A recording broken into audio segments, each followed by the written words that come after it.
गृह मंत्री जी। अब ध्यान से सुनिएगा मान्यवर, वक्फ परिषद और वक्फ बोर्ड ये 1995 से आया है। वक्फ शब्द ही इस्लाम से आया है, इसलिए हम कह रहे हैं कि वक्फ वो ही कर सकता है जो इस्लाम का अनुयायी हो। दान उस चीज का ही कर्ज किया जा सकता है जो हमारा है। सरकारी संपत्ति का दान मैं नहीं कर सकता। वक्फ धार्मिक हुआ, वक्फ बोर्ड नहीं हुआ, वक्फ परिषद भी नहीं हुई। अरे सुनो भाई, वैसे जो चर्चा चल रही है उसको मैंने बारीकी से सुना है। मुझे लगता है या तो निर्दोष भाव से या तो राजनीतिक कारणों से ढेर सारी भ्रांतियां कई सदस्यों के मन में भी है और कई सारी भ्रांतियां सदन के माध्यम से, आपके माध्यम से पूरे देश भर में फैलाने का प्रयास भी हो रहा है। बिल पर चर्चा का जवाब तो माननीय रिज्जू साहब देंगे। मैं कुछ बातें यहां रखी है, इसको मेरी समझ के हिसाब से क्लैरिफाई करने का जरूर प्रयास करूंगा। ये वक्फ एक अरबी शब्द है। वक्फ का इतिहास मान्यवर कुछ हदीसों से जुड़ा हुआ मिलता है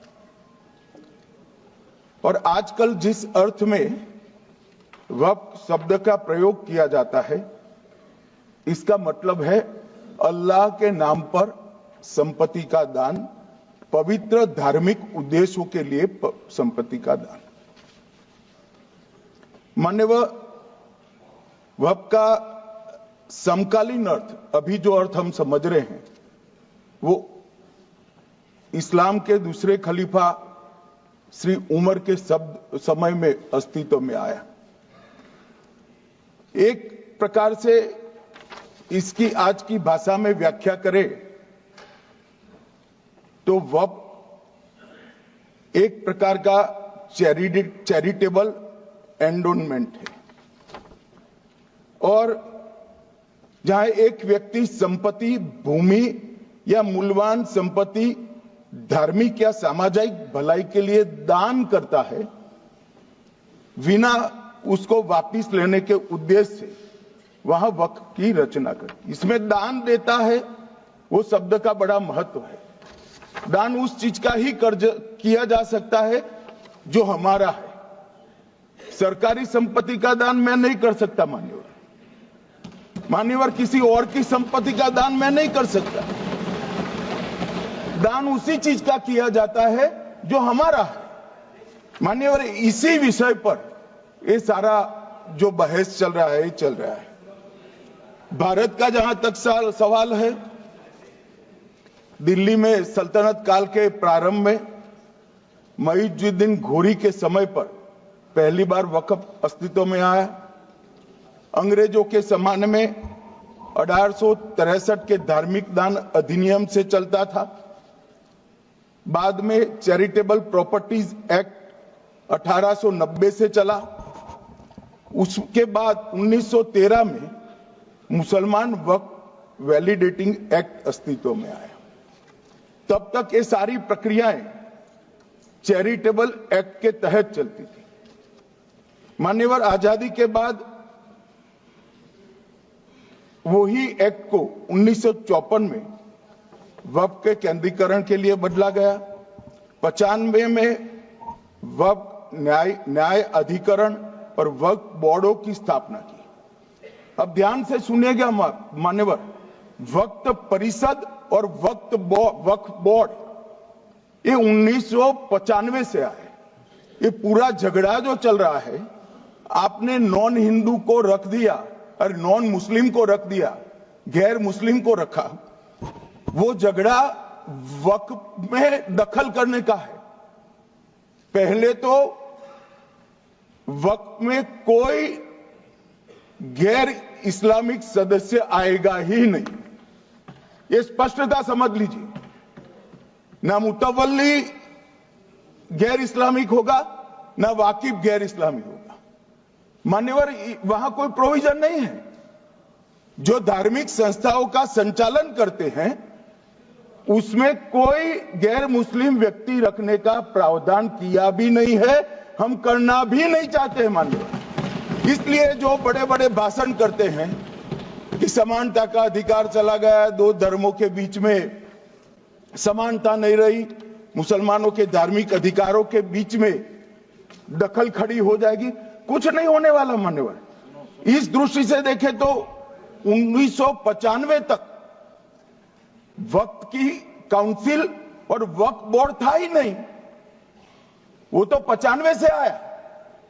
और मान्यवर ये जो भ्रम खड़ा किया जाता है कि ये एक मुस्लिम भाइयों के धार्मिक क्रियाकलापों के अंदर, उनके दान की हुई संपत्ति के अंदर दखल करने का है, ये बहुत बड़ी भ्रांति फैलाकर माइनॉरिटी को डराकर अपनी वोट बैंक खड़ी करने के लिए किया जा रहा है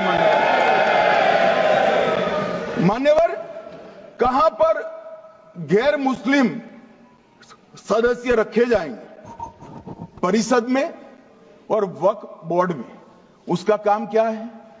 उनका काम धार्मिक क्रियाकलापों को कुछ चलाने का नहीं है, वो शुद्ध रूप से वक्फ का जो कानून, दान के लिए किसी ने दी हुई संपत्ति, उसका एडमिनिस्ट्रेशन अच्छे से चल रहा है नहीं चल रहा है, कानून के हिसाब से चल रहा है नहीं चल रहा है, या तो दान जिस चीज के लिए दिया गया, इस्लाम धर्म के लिए दिया गया, गरीबों के भोजन के लिए दिया गया, गरीबों के उद्धार के लिए, वो उद्देश्य के लिए इसका उपयोग हो रहा है नहीं हो रहा है, इसका नियमन करने का काम है मान्यवर।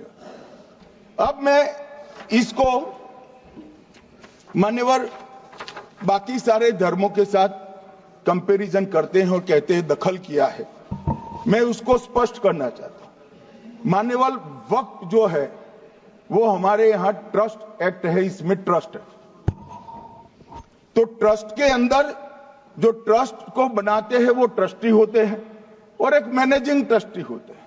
वक्फ में वाकिफ होता है, वक्फ होता है और मुतवल्ली होता है, ये सारे इस्लाम के अनुयायी हैं। अरे भाई आप कह रहे हो, हम तो कह रहे हैं क्योंकि इसका वक्फ शब्द ही इस्लाम से आया है, इसलिए हम कह रहे हैं कि वक्फ वो ही कर सकता है जो इस्लाम का अनुयायी हो। अब आप उसका विरोध कर रहे हो, तो आप तो वक्फ में भी नॉन इस्लामिक आदमी चाहते हो। मान्यवर क्या कह रहे हैं?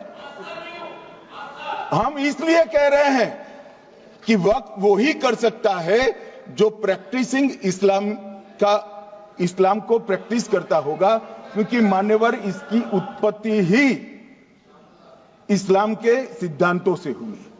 अब मान्यवर वक्फ धार्मिक हुआ, वक्फ बोर्ड नहीं हुआ, वक्फ परिषद भी नहीं हुई। अरे सुनो भाई, मान्यवर ट्रस्ट के अंदर ट्रस्टी जो होते हैं, जो चर्च होगा तो क्रिश्चियन होंगे, पारसी भी होंगे, पारसी के लिए वो ट्रस्ट होगा, तो हिंदू होगा तो वो हिंदू के लिए। अब चैरिटी कमिश्नर हम कहेंगे कि भाई मुस्लिम क्यों आया? मुझे बताओ, चैरिटी कमिश्नर एक्ट में मुसलमान चैरिटी कमिश्नर बन सकता है या नहीं बन सकता है? उसको ट्रस्ट नहीं चलाना है, उसको चैरिटी के कानून के हिसाब से वो ट्रस्ट चले, उसकी देखरेख करनी है। ये धार्मिक नहीं है, ये धर्म का काम नहीं है मान्यवर, ये एडमिनिस्ट्रेटिव वर्क है। और इसलिए तो फिर चैरिटी कमिश्नर हिंदू होगा तो वो क्रिश्चियनों के ट्रस्ट का कैसे देखरेख करेगा? चैरिटी कमिश्नर क्रिश्चियन होगा तो जैनियों के और हिंदुओं के ट्रस्ट का कैसे देखरेख करेगा? अब बताओ कि सारे ट्रस्ट के चैरिटी कमिश्नर अलग अलग देश तोड़ दोगे आप लोग, तोड़ दोगे।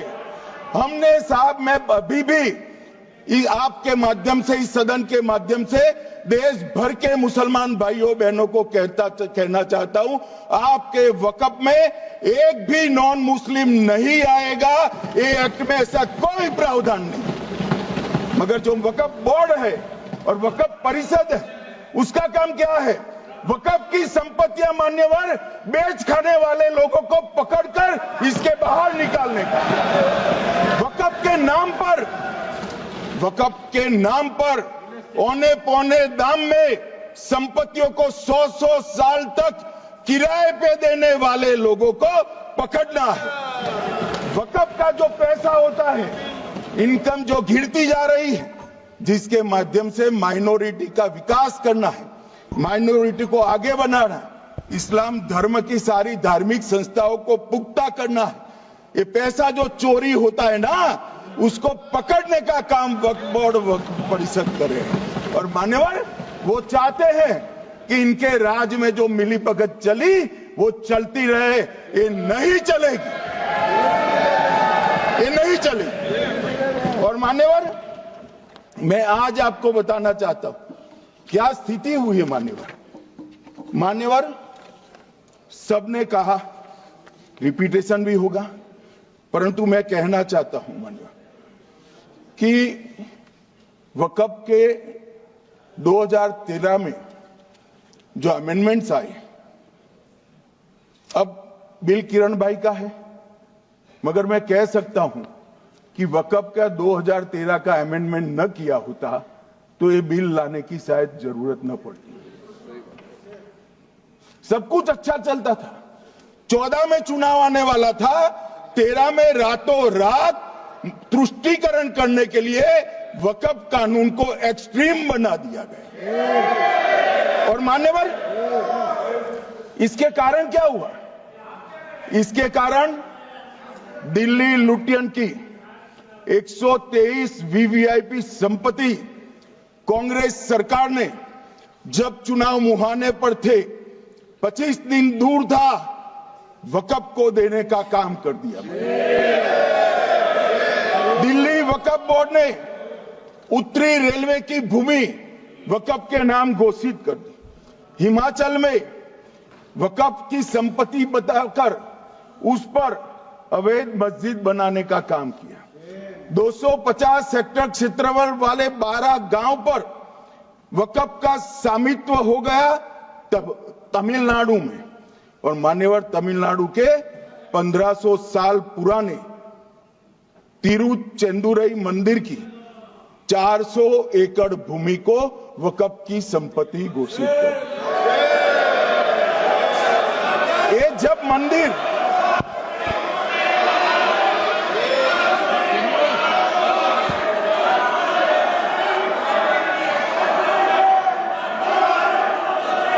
आपको मौका मिले जब अपनी बात कह देना, प्लीज बैठिए।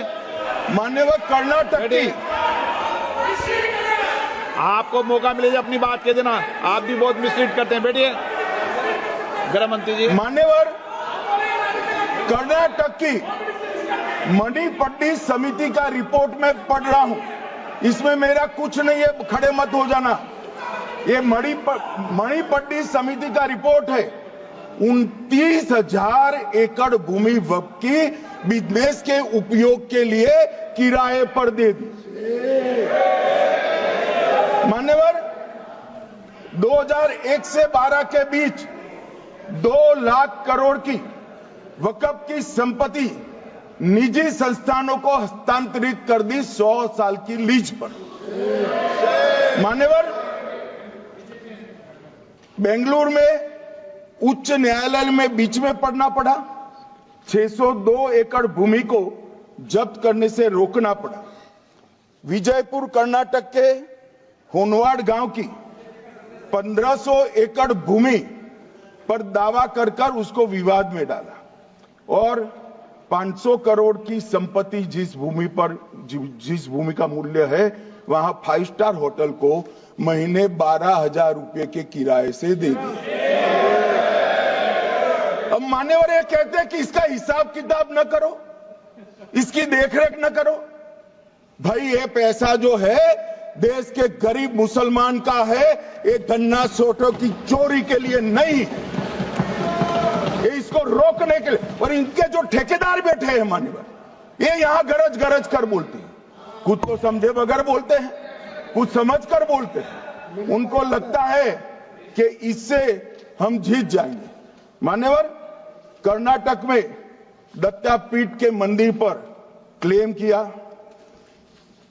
टालीपरंबा 75 साल पुराने एक दावे के आधार पर 600 एकड़ जमीन का दावा किया और ईसाई समुदाय की भी ढेर सारी जमीनों पर कब्जा कर लिया गया।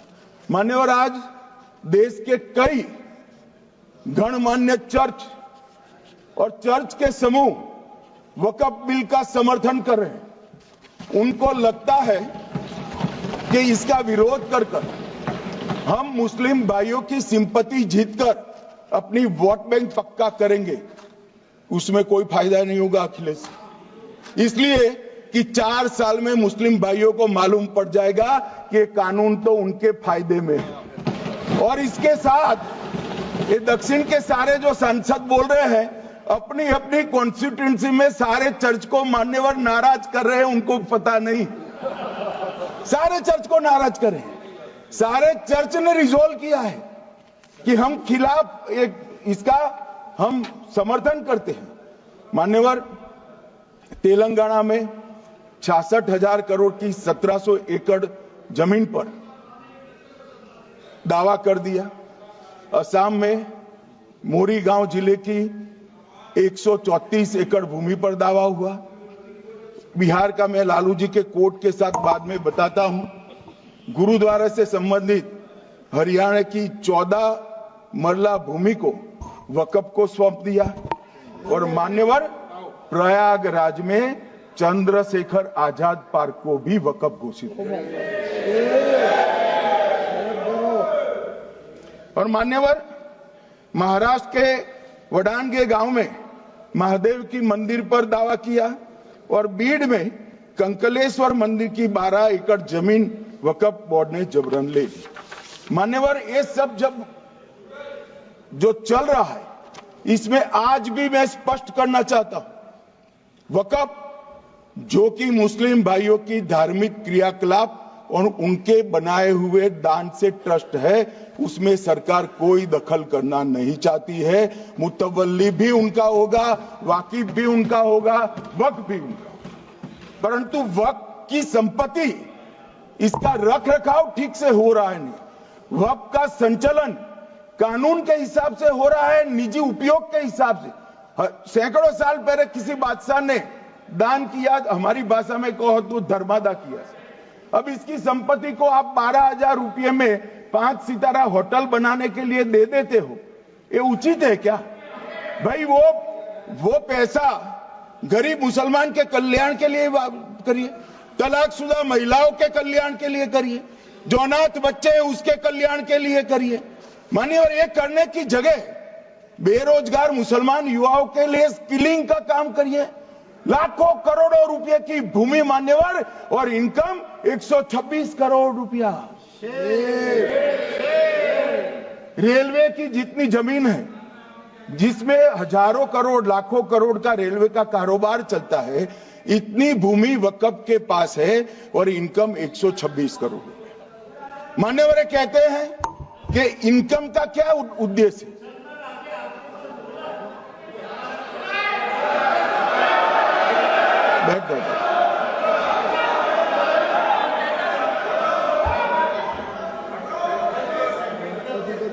मान्यवर, मैं दादा की टेंशन समझ रहा हूं, ये बंगाल के मुसलमान भी सुन रहे हैं, तो उनको टेंशन होना स्वाभाविक है। मान्यवर, लालू प्रसाद जी, आज आरजेडी के सारे सदस्य बोले, जब 2013 का अमेंडमेंट आया, मैं लालू जी का तो पूरा पढ़ना चाहता हूं, बाकी सदस्यों का सिर्फ टोकन पढ़ूंगा। लालू जी ने क्या कहा? मैडम, सरकार जो यह संशोधन विधेयक पेश किया है, सरकार की पहल का हम स्वागत करते हैं। शाहनवाज हुसैन जी और अन्य माननीय सदस्यों ने अपनी बातों को यहां रखा, मैं उसका समर्थन करता हूं। आप देखिए, सारी जमीनें हड़प ली गई है, चाहे सरकारी हो या गैर सरकारी। वक्फ बोर्ड में जो काम करने वाले लोग हैं, उनके द्वारा सारी प्राइम लैंड को बेच दिया गया है। पटना में ही डाक बंगले की जितनी प्रॉपर्टी थी, सब पर अपार्टमेंट बन गए। इस तरह की काफी लूट खसोट हुई है। हम संशोधन विधेयक तो आपको अंत में लाए हैं, समर्थन करते हैं, लेकिन मैं चाहता हूं कि भविष्य में आप कड़ा कानून लाइए और ये जो चोरी करने वाले लोग हो उनको जेल की सलाखों के पीछे। अब साहब, लालू प्रसाद की इच्छा इन्होंने तो पूरी नहीं की, नरेंद्र मोदी जी ने पूरी कर दी। ये लालू जी ने कहा था एक कड़ा कानून लाइए। मान्यवर शरीफुद्दीन शरीफ उन्होंने कहा मंत्री जी समझते हैं कि शायद इससे मुसलमानों का वोट मिल जाएगा, लिहाजा मुसलमान लोगों ने भी खुद ही तबाही मचाई है, इसलिए मैं गुजारिश करूंगा कि इसके लिए आप सख्त कानून बनाइए, उनके हाथों में हथकड़ियां पहनाइए और जो उनके कब्जे किए हैं वो जमीनों बेचकर गरीब और तलाकशुदा मुस्लिम बहनों का कल्याण करिए। इसके बाद श्री हमीदुल्लाह सैयद लक्षद्वीप से थे, उनका भी इसी टोन का भाषण है। और मान्यवर, मैं आज की बात नहीं कर रहा हूं, 2013 का जो बिल कांग्रेस पार्टी लेकर आई, इसके विरोध में इनके समर्थकों ने जो कहा था मान्यवर ये है। और क्या होगा भाई इससे? पारदर्शी ऑडिट होगी, आज ऑडिट ही नहीं हो रही, रिपोर्ट ऑनलाइन जमा करने की सिस्टम नहीं है, वो होगी, रिपोर्ट देनी पड़ेगी, बैलेंस शीट जमा करनी पड़ेगी, ऑडिट होगी, कैग के रिटायर्ड ऑफिसर ऑडिट करेंगे और मान्यवर पारदर्शिता आएगी। इससे क्यों डरना चाहिए किसी को? पारदर्शिता से क्यों? और वक्फ बोर्ड और वक्फ परिषद, इसका कोई ऑर्डर हम ऐसा नहीं लिख रहे हैं कि कोर्ट में नहीं जा सकते। आपने तो कर दिया था कि एक ऑर्डर को कोई कोर्ट में चैलेंज ही नहीं कर सकता, पूरा संविधान वहां समाप्त कर दिया मान्यवर। और मान्यवर, हम तो इसको कहते हैं कि कोई भी चैलेंज कर सकता है कायदे की अदालत में। इस देश में संविधान का राज है, ग्रीवेंसेस जिसका भी हो वो कोर्ट में जा सकता है। 2013 में जिसकी भूमि हड़पी, इसके ग्रीवेंसेस को भी कोर्ट के फोरम से बाहर करने का पाप एक कांग्रेस पार्टी ने किया। मान्यवर, एक अफवाह और फैला रहे, रिट्रोस्पेक्टिव इफेक्ट से आ रहा है। मैं स्पष्ट कर देना चाहता हूं, इस सदन में बोलने के वक्त जिम्मेदारी के साथ बोलना चाहिए। अगर ये कानून का पहला पेज और तीसरी तक धाराएं भी पड़ी होती तो इसमें स्पष्ट लिखा है ये कानून का अमल जिस दिन पारित होने के बाद भारत सरकार नोटिफिकेशन बाहर निकालेगी उस दिन के बाद होगा। मतलब रिट्रोस्पेक्टिव इफेक्ट नहीं है, मगर मुस्लिम भाइयों को डराया जा रहा है कि रिट्रोस्पेक्टिव इफेक्ट से आएगा।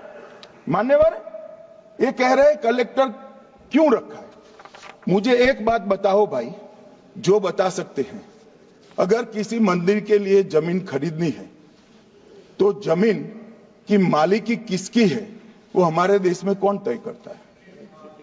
सबको मालूम है, कलेक्टर करता है सर, रेवेन्यू ऑफिसर वही है। तो अगर वक्फ की भूमि जो वक्फ कर रहा है उसकी है या नहीं है, इसकी जांच कलेक्टर करे तो इसमें आपत्ति क्या है? वक्फ तो दान है भाई, और दान अपनी संपत्ति का किया जा सकता है, किसी और की संपत्ति का नहीं किया जा सकता। गांव में कोई बेचारा अमेरिका गया है 4 महीने पढ़ने के लिए, घूमने के लिए आता है तो कि वक्फ घोषित हो गया। कोई कारोबार करने के लिए दिल्ली आया, आता है तो कि वक्फ घोषित हो गया। अरे ऐसे नहीं होता भाई, कलेक्टर को पूछना पड़ेगा सरकारी संपत्ति है या नहीं है, इसकी जांच करनी चाहिए या नहीं करनी चाहिए। ढेर सारे मंदिर बनते हैं, बने भी है, बनेंगे भी, ढेर सारे चर्च बने हैं, गुरुद्वारे बने हैं, सरकारी संपत्ति पर बन सकते हैं क्या? नहीं बन सकते मान्यवर। जहां वक्फ की घोषणा होती है वो भूमि सरकारी है या नहीं है वो सत्यापित करना ही चाहिए, और कलेक्टर के अलावे इसको कोई सत्यापित नहीं। मान्यवर, इन्होंने मैंने पहले भी बताया मान्यवर, कोर्ट को भी रास्ते से निकाल दिया। मैं बाद में बात करता हूं मान्यवर, ये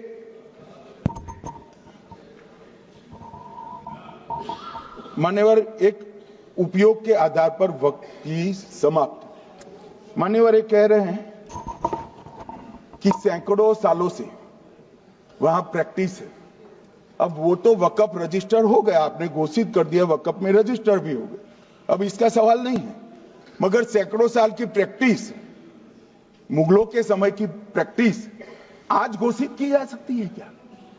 अगर वहां नमाज पढ़ रहे हैं तो लोग देखते होंगे, कब्रिस्तान होगा लोग देखते होंगे, दरगाह होगी तो लोग देखते होंगे, और घोषित भी हो चुका होगा, रजिस्टर भी हो चुका होगा। अब अगर आप वक्फ घोषित करना है तो उसको ऐसे नहीं कर सकते मान्यवर, अधिकृत करना चाहिए। मान्यवर, जो दूसरा सुधार लेकर आए किरण जी, वो ही है कि धारा 36 में वक्फ संपत्तियों को बिना किसी स्पष्ट प्रक्रिया से, मालिकी की प्रक्रिया से पंजीकृत नहीं किया जा सकता। मान्यवर, अपील का प्रावधान वर्तमान में अधिनियम में ट्रिब्यूनल के निर्णय के खिलाफ अपील करने का कोई प्रावधान नहीं है। ये दृष्टि भ्रम खड़ा कर रहे थे गोगाई जी कि हाईकोर्ट में जा सकते। हाईकोर्ट में सिविल सूट नहीं जा सकता, रीट के अधिकारों का उपयोग कर हाईकोर्ट में जा सकते हैं। सिविल सूट में ज्यादा प्रोटेक्शन मिलता है मूल मालिक को। आपने सिविल सूट को खत्म कर दिया था, रीट के जुडिक्शन बहुत सीमित है, हम सब जानते हैं कि ये सीमित कर दिया गया था, आप भी जानते हो, मगर आपको वोट बैंक चाहिए। मान्यवर, ये हमारा स्पष्ट सिद्धांत है भारतीय जनता पार्टी की, मोदी सरकार का, कि वोट बैंक के लिए हम कोई कानून नहीं लाए। कानून न्याय के लिए होता है, कानून लोगों के कल्याण के लिए होता है। इन्होंने कहा कैसे कैसे कानून आए हैं, मैं बता देता हूं सब। अभी कांग्रेस के महासचिव और माननीय सदस्य कह रहे थे क्या कानून आ रहे हैं सब, किस प्रकार के कानून आ रहे हैं। मान्यवर, इसी सदन में नरेंद्र मोदी सरकार ही महिलाओं को 33% आरक्षण का कानून लाई। इसी सरकार में पिछड़ों को संवैधानिक अधिकार दिया गया। मान्यवर, इसी सरकार में बजट जो आए, इसमें गरीबों को गैस, शौचालय, पानी, 5 लाख तक का बीमा, 5 किलो अनाज, बिजली और घर दिए गए। मान्यवर, और कन्वर्जन कानून की बात करते थे और हंसते हंसते कहते थे कर्नाटक सरकार कन्वर्जन कानून लेकर आई है। सबसे पहला कन्वर्जन कानून उड़ीसा और मध्य प्रदेश में कांग्रेस सरकार लेकर आई, मगर उस वक्त कांग्रेस सरकार तुष्टीकरण की नीति पर नहीं चलती थी, महात्मा गांधी के सिद्धांतों पर चलती थी। मध्य प्रदेश और उड़ीसा में सबसे पहला कन्वर्जन के खिलाफ कानून कोई लाया तो कांग्रेस पार्टी लाई, और मुझे गर्व है मेरी पार्टी की सरकारें कन्वर्जन पर कानून लाती। मान्यवर, सबको अपना धर्म का अनुसरण करने का अधिकार है, कोई शौक से करे, मगर लोभ, लालच, भय, इससे धर्म परिवर्तन नहीं कराया जा सकता। किसी गरीब के पास खाना नहीं है, खाना देकर उसका धर्म बदला दोगे? कोई थोड़ा कम पढ़ा लिखा व्यक्ति है, उसका धर्म बदला दोगे? ऐसे नहीं होगा मान्यवर। और आपने भी किए हैं कानून, आप नए नए आए हो, आपको मालूम नहीं है मान्यवर, इनको मालूम नहीं, अभी अभी आए हैं 5 साल से। ये कांग्रेस पार्टी ने कानून किए थे मान्यवर। अपील का प्रावधान भी हमने आगे बढ़ाया, और गैर मुसलमानों के द्वारा दान की गई संपत्तियों पर, गैर मुसलमानों की दान की संपत्तियों पर वक्फ अधिनियम को हमने लगने से मना कर दिया। माने उनके लिए चैरिटी कमिश्नर का कायदा है। ये प्रैक्टिसिंग इस्लाम, जो इस्लाम की प्रैक्टिस करते हैं, इसीलिए मान्यवर हमने ओवरराइडिंग इफेक्ट को भी समाप्त कर दिया। मान्यवर, ये ट्रस्ट का नियमन करने का जो कानून होता है, जैसे चैरिटी कमिश्नर के कानून में कोई ओवरराइडिंग इफेक्ट नहीं है। जहां क्लासेस आते हैं वहां ओवरराइडिंग इफेक्ट होती है। यहां ओवरराइडिंग इफेक्ट इसलिए दी कि आप जिसकी संपत्ति हड़पी जाएगी उसको कोर्ट से जाने से रोकना चाहते थे, इसलिए ओवरराइडिंग इफेक्ट जो हमने मान्यवर निकाल दिया है। मान्यवर एक ऐसी चर्चा लेकर आए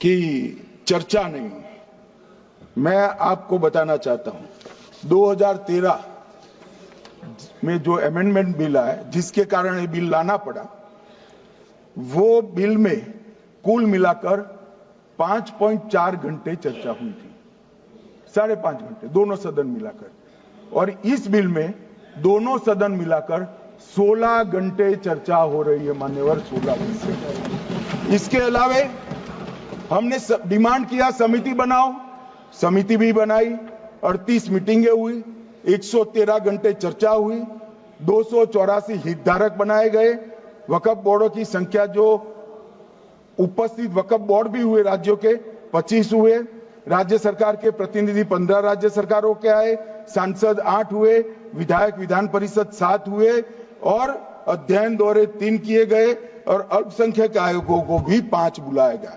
ये सबसे 92.68 लाख करीब 1 करोड़ सुझाव देश भर से ऑनलाइन आए, इसकी मीमांसा कर ये कानून बनाए। आप ऐसे इसको खारिज नहीं कर सकते हो पूरी प्रक्रिया को। आप जो कर रहे हैं 5.5 घंटे की प्रक्रिया, ये बहुत लोकतांत्रिक प्रक्रिया है और हम 16 घंटे चर्चा करते हैं कि चर्चा आपके अनुरूप चर्चा नहीं हो सकती।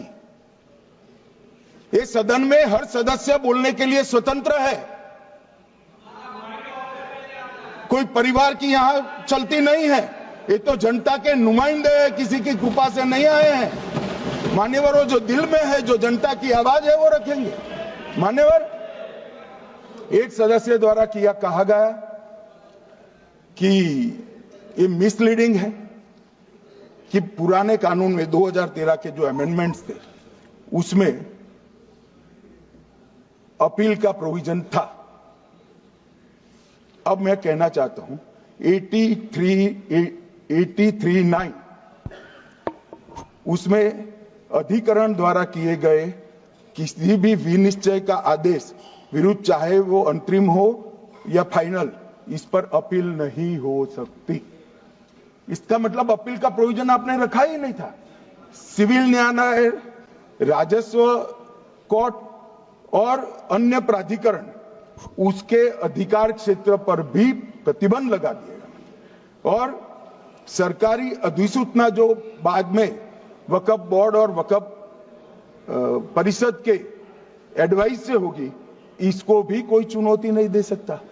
मान्यवर, मुझे ये बताओ कि अभी फैशन है संविधान लहराने की, ये संविधान के हिसाब से सरकार का या किसी भी निजी संस्था का कोई भी फैसला मान्यवर कायदे की कोर्ट से बाहर कैसे हो सकता है? कोई भी फैसला हो, ये देश की अदालत वो फैसले तक रुचि नहीं रखेगी। नागरिक ग्रीवेंसेस लेकर कहां जाएंगे? जिसकी भूमि हड़प कर ली गई वो कहां जाएगा? ऐसा नहीं चलेगा।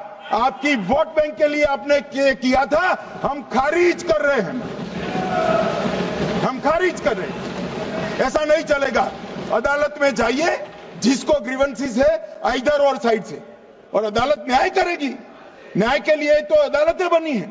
और मान्यवर, यहां एक सदस्य ने कह दिया माइनॉरिटी इस कानून को स्वीकार नहीं करेगी। क्या धमकाना चाहते हो भाई? संसद का कानून है, सबको स्वीकार करना पड़ेगा। स्वीकार नहीं करेंगे मतलब क्या है? कैसे बोल सकते हैं कोई? हम कानून को स्वीकार नहीं करेंगे। ये कानून भारत सरकार का है, हर एक पर बंधन करता होगा और इसको स्वीकार करना पड़ेगा।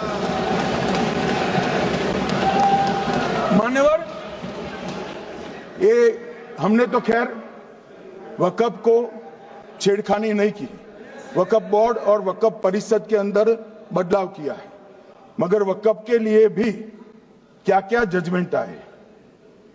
सैयद फजल पुकोया थंगल बनाम भारत संघ 10/11/28 को केरल उच्च न्यायालय ने उन्होंने कहा वक्फ बोर्ड एक स्टैट्यूटरी बॉडी है, यह मुस्लिम समुदाय का प्रतिनिधि निकाय नहीं है। इसका फंक्शनिंग मान्यवर एडमिनिस्ट्रेटिव है। धार्मिक क्रियाकलापों को तो वक्फ ने करना है, चाहे कब्रिस्तान हो, चाहे दरगाह हो, चाहे मस्जिद हो, चाहे चैरिटी का काम, वो वक्फ बोर्ड को नहीं करना है भाई। ये केरल हाईकोर्ट ने किया, इलाहाबाद हाईकोर्ट ने भी, उसने तो मुतवल्ली तक भी कहा है। अगर हम मुतवल्ली तो जो धर्म का है वही रखेंगे।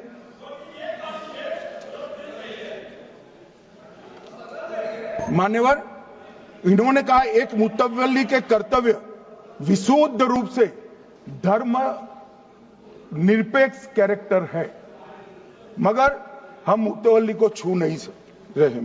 मान्यवर ये कह रहे थे, मान्यवर ये कह रहे थे कि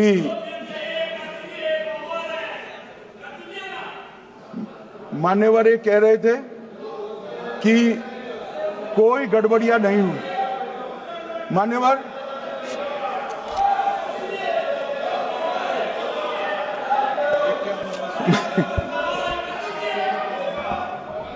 मान्यवर 2013 में अन्यायी कानून आया। भाई करने, थोड़ा शांत हो जाइए। ये 26 के कारण डरे हुए और कुछ कारण नहीं। चुनाव जो है ना अक्टूबर में, 25 में जो चुनाव है इसके कारण डरे। मान्यवर भाई बैठ जाओ।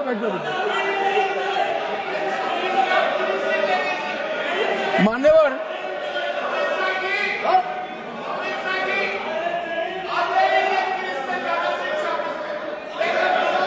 बैठ जाओ। बंगाल में आकर कहूंगा ये राजनीतिक हिसाब किताब का अखाड़ा नहीं है, छाती पर ठोक कर कहूंगा ज्यादा सिखाएंगे।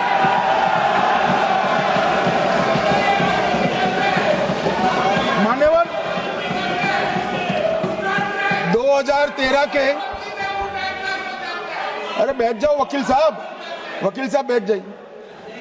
मान्यवर 2013 में वो भी रिपीट होने वाले हैं। मान्यवर 2013 में बैठ जाओ। मान्यवर 1913 से लेकर 2013 तक 1913 से 2013 तक वक्फ बोर्ड का कुल एकड़ में भूमि सब वक्फ का मिलाकर 18 लाख एकड़ था। मेरी विनंती है सभी सदस्य इसको ध्यान से सुनिए। 1913 से 2013 तक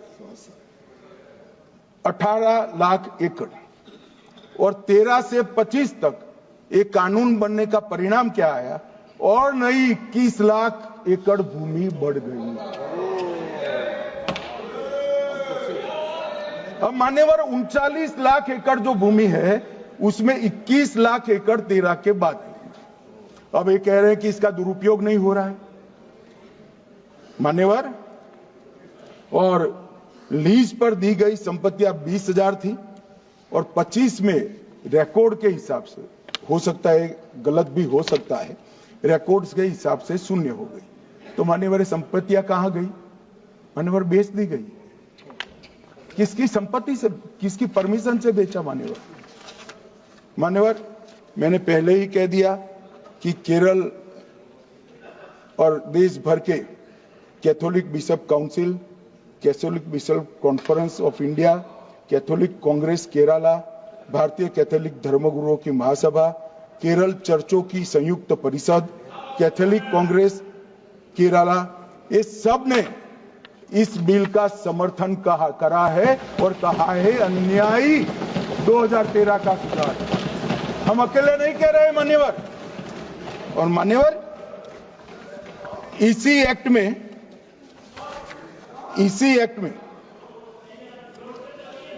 हमने एक बात कही कि जो योगदान था वक्फ बोर्ड का, वो 7% से घटाकर 5% कर दिया। मान्यवर, अब ये जो कह रहे हैं ये मुसलमान भाइयों के हित में कह रहे हैं जिसका विरोध कर रहे हैं या अहित में? अगर 7 से 5% हमने कम किया तो ये कहां जाएगा? वो वक्फ में रहेगा। वक्फ बोर्ड का कम किया है। जो मस्जिद चल रही है उसको हमने 2% बढ़ाया है। ये उल्टा समझ रहे हैं। मान्यवर, ये बिल जमीनों की सुरक्षा प्रदान करेगी। मान्यवर, किसी की जमीन अब घोषणा मात्र से वक्फ नहीं बनेगी, उसको प्रोटेक्शन। मान्यवर, पुरातत्व विभाग और एएसआई की जमीन को हम सुरक्षा देंगे। आदिवासी भाइयों की शेड्यूल 5 और शेड्यूल 6 की जो जमीन है वो सुरक्षित हो जाएगी। निजी संपत्ति जो आम नागरिकों की है वो भी सुरक्षित हो जाएगी। और वक्फ करने के लिए स्वामित्व को दान तो साहब अपनी संपत्ति का ही कर सकते हैं, गांव की संपत्ति का दान नहीं कर सकते। तो वक्फ निजी संपत्ति से ही स्वामित्व के बगैर नहीं हो पाएगा। इसमें पारदर्शिता लाने के लिए सूचना की प्रक्रिया को दाखिल किया गया है। वक्फ बोर्ड की वक्फ की जो संपत्ति घोषित करने की अधिकार थे उसको समाप्त कर दिए। कलेक्टर से सर्टिफाइड कराना पड़ेगा और नए वक्फ पारदर्शी तरीके से पंजीकृत भी करने पड़ेंगे। रजिस्ट्रेशन के बगैर कोई संस्था नहीं चल सकती। और मुस्लिम ट्रस्ट अब तक के जो है उसको हमने इस जो माफ करना, कई सारे ऐसे मुसलमान भाई हैं जो वक्फ के कानून को अंदर दायरे में आना नहीं चाहते। मुझे मिले थे वोरा समाज वाले, वोरा समाज है, अहमदिया है, कई सारे ऐसे समुदाय हैं, सिया भी है, पसमंदाओं के भी कुछ ट्रस्ट हैं। वो सभी को मैं एक आनंद का समाचार देना चाहता हूं, अब मुसलमान भी ट्रस्ट एक्ट के अंदर अपना ट्रस्ट रजिस्टर करा सकता है। इसके लिए कंपलसरी नहीं है कि वो वक्फ के कानून में भी जाए, चैरिटी कमिश्नर एक्ट के तहत वो करने वाला है। मान्यवर, भूमि के रिकॉर्ड का कार्यालय होगा, समाचार पत्र और क्षेत्रीय भाषाओं में इसकी एडवर्टाइज दी जाएगी। ढेर सारे प्रावधान मान्यवर इसके अंदर किए हैं। महिला, सिया, पसमंदा, वोरा, अहमदिया, उनका हमने समावेश किया ही है। और उन्होंने कहा, मैं सुन रहा था, मान्यवर एक फैशन हो गई, राम जन्मभूमि का मंदिर बनाने की बात आई तो इस देश के अंदर खून की नदियां बह जाएगी, मुसलमान रोड पर आ जाएगा, मुसलमानों का ये हो जाएगा, वो जहां ट्रिपल तलाक, फिर से डर, सीए आया कि मुसलमानों की नागरिकता चली जाएगी। जिन जिन ने भाषण किया है, एक मुसलमान की नागरिकता गई है तो बता दो। मुसलमान भी जानता है। और मैं तो आपके माध्यम से देश के मुसलमानों को अपील करना चाहता हूं, मान्यवर, मैंने बहुत झेला है। ये कहते थे कि सीए कानून मुसलमानों की नागरिकता लेने 2 साल हो गए, एक भी मुसलमान की नागरिकता गई है तो सदन के पटल पर रखी। कितना झूठ फैलाया इन्होंने। मान्यवर, धारा 370 हटाई, ये कह रहे थे मुसलमानों का ये हो जाएगा, वो हो जाएगा, फिर से उमर अब्दुल्ला जीत कर आज शासन कर रहे हैं। आतंकवाद समाप्त हो गया, विकास शुरू हो गया, पर्यटन बढ़ गया। मान्यवर, एक कांग्रेस पार्टी और उसके साथियों ने मुसलमान भाइयों को डरा डरा कर अपनी वोट बैंक खड़ी करने का काम किया। हम नहीं डरा रहे मुसलमानों को, आप डरा रहे हो भाई। आप कह रहे हो ये हो जाएगा। मैं कहता हूं इस देश के नागरिक को किसी भी धर्म का हो कोई आंच नहीं आएगी। मान्यवर, ये नरेंद्र मोदी सरकार का सच। मान्यवर,